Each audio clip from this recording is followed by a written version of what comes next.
Hi everyone, welcome back to my channel. If you're new, my name is Nikki with Montana Crochet Creations.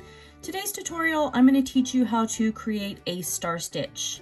I'm working on a baby blanket for my grandson. He's due any day now.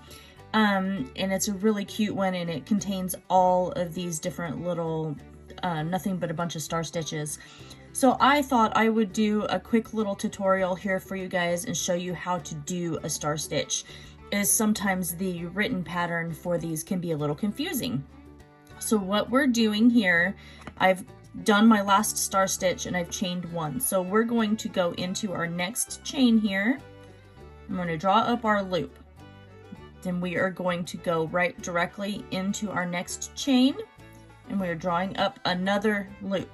And then we're going into our third chain and drawing up our last loop here. So we now have 4 loops on our hook. We're going to yarn over and pull through all 4 of those loops and then chain 1.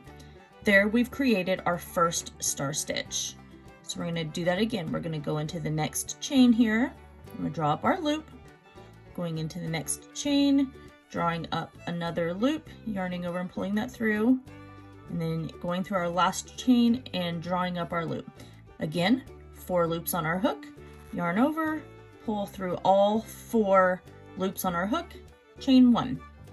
So we're going to insert our hook into the next stitch, pull up our loop, go directly into the next one, drop our loop again, and into the next and draw up our loop again. Yarn over and pull through all 4 loops. Yarn over and chain 1. And that's it. So that's a pretty simple way to break down a star stitch. As you can see, it kind of creates this really cute, like, little unique pattern here. I can't wait to see what it's going to look like whenever I'm completely done with it. If you guys would like to see a tutorial on this star stitch baby blanket, please let me know down in the comments below. If you have any other ideas of things that you would like to see, also please let me know in the comments below. And yeah, so that's it for this tutorial. I hope you guys all enjoyed this quick little video. Make sure you like, comment, share, and subscribe. Don't forget to ring that notification bell, as I post tutorials here normally weekly. It's just been kind of a busy start to our summer so far. And that's it. I love you guys all so very much, and I will see you in my next video.